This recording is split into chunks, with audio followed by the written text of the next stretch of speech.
ఈ రోజే సబ్స్క్రైబ్ చేయండి మీ ఫేవరెట్ షోస్ చూడండి. ఇప్పుడు నీకు హ్యాపీయే కదా? ఈ కబడ్డీ పోటీలో నీకు అడ్డే ఉండదు, నువ్వే గెలుస్తావులే. లోపల ఆనందపడిపోతూ పైకేమో అయ్యో అలా అయ్యిందా, అయ్యో ఇలా అయ్యిందా అంటున్నారు ఎవరికి వాళ్ళు. అబ్బా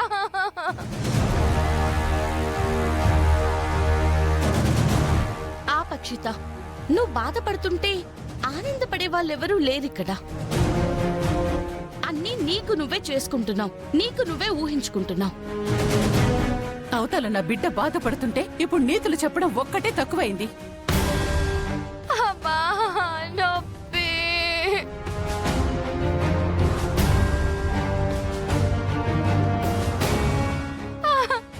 నొప్పి ఏం నొప్పు. అబ్బా మమ్మీ నువ్వు ఊరుకోవే.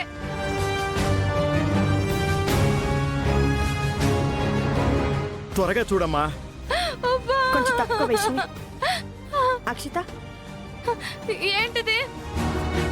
ఇది పసుపు ఆముదం కలిపి వేడి చేసి తీసుకొచ్చాను.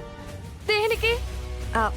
వాచింది కదా, ఆ కాలు మీద ఈ పూత పూస్తే వాపు లాగేస్తుంది, నొప్పి తగ్గిపోతుంది. ఇటు వేడి వేడి నూనె అదే నా కాలు మీద వేస్తావా? అప్పుడు నొప్పి పోవడం కాదు, నా కాలే పోతుంది. లేదక్షిత, ఇది అవ్వడానికి నాటు వైద్యంలాగా కనిపించొచ్చు, కానీ ఖచ్చితంగా పనిచేస్తుంది. వైష్ణవి, నువ్వైనా చెప్పు. అవునక్షిత, అదైతే నిజమే. అమ్మా, అది నిజమో కాదో నాకు తెలియదు కానీ అదైతే నాకు వద్దు. వద్దు అంటే ఎలాగమ్మా? పోటీ సంగతి పక్కన పెట్టు. నొప్పిని భరించలేకపోతున్నావు, కాస్త ఓపిక పట్టావంటే రేపటికల్లా ఫ్రీ అయిపోతావు. అయినా సరే నాకు వద్దు. నా మాట విను, కాలు పెట్టు. పల్లవి, పల్లవి పట్టుకోమ్మా. ఇలా వచ్చి చేతులు పట్టుకో. గుండమ్మా, గుండమ్మా వద్దు. అమ్మా వద్దు. ఏం కాదమ్మా, గీత కాలు పట్టుకో. జాగ్రత్త. అక్షిత ఓచుకోమ్మా కాసేపు. వద్దు.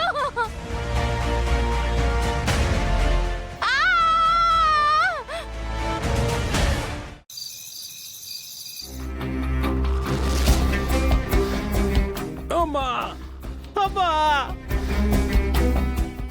రేపే కాలేజీలో కబడ్డీ కాంపిటీషన్. మీరే మా చీఫ్ గెస్ట్. ఒకసారి మీకు ఇన్ఫార్మ్ చేద్దామని చేశాను. Yeah, thank you.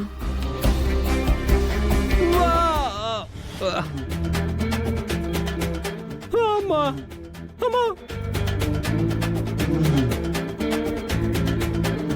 అమ్మా. నానమ్మ, నువ్వు కాపడం పెడుతున్నావా లేకపోతే నన్ను టార్చర్ పెడుతున్నావా?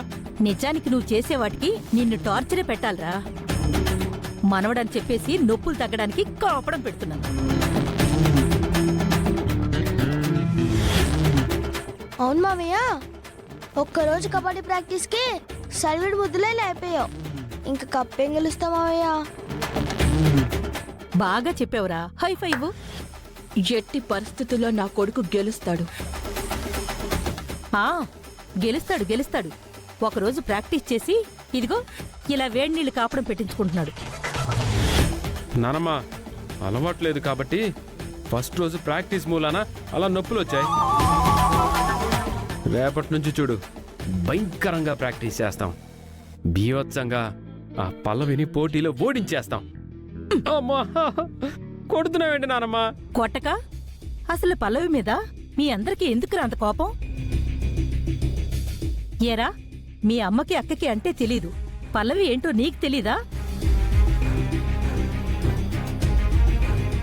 ఎన్నిసార్లు నీకు సాయం చేసిందో మర్చిపోయావా?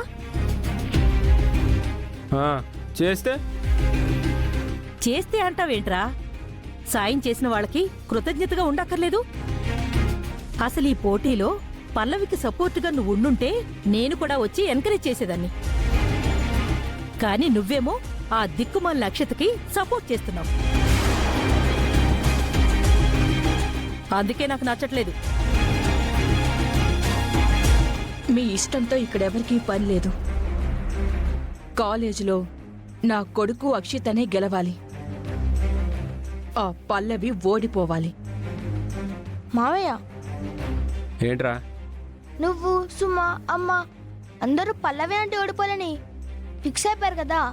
కానీ జేజీ చెప్తున్న దాని ప్రకారం పల్లవి అంటే బాగా పవర్ఫుల్ అనిపిస్తుంది. కాబట్టి మీ టీంలో మన చిన్న మావయ్య వేసుకోవచ్చు కదా. ఒక్క కూత కూసుకుని వెళ్ళి అందరినీ ఒంటి చేతితో లాక్కుని వచ్చేస్తాడు. ఏంటి వీడా? నువ్వు చెప్పినట్టు ఒంటి చేత్తో అందర్నీ ఎత్తుకొచ్చే బలం ఉందిరా వాడికి. కాకపోతే వీడు కూతకి వెళ్ళగానే ఆ టైంలో ఎవరైనా చిప్స్ ప్యాకెట్ చూపించారే అనుకో, కూత ఆపేసి తింటూ కూర్చుంటాడు.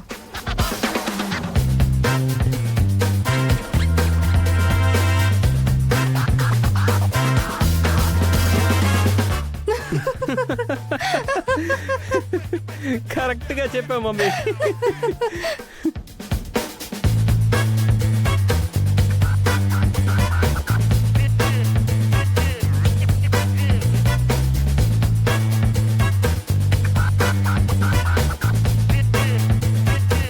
చరణ్, రేపు మన కాలేజీలో జరిగే కబడ్డీ పోటీకి గెస్ట్ ని కూడా పిలిచాను.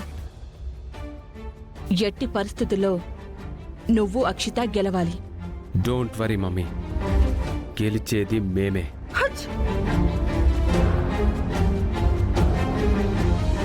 రేపటిదాకా ఎందుకు, ఇప్పుడే వచ్చేసింది రిజల్ట్. ఈ తుమ్ముని నేను పట్టించుకోను. రేపు నేనేంటో చూపిస్తా. నన్ను ఎగతాళి చేశారు కదా, నేను కూడా ఏంటో చూపిస్తా.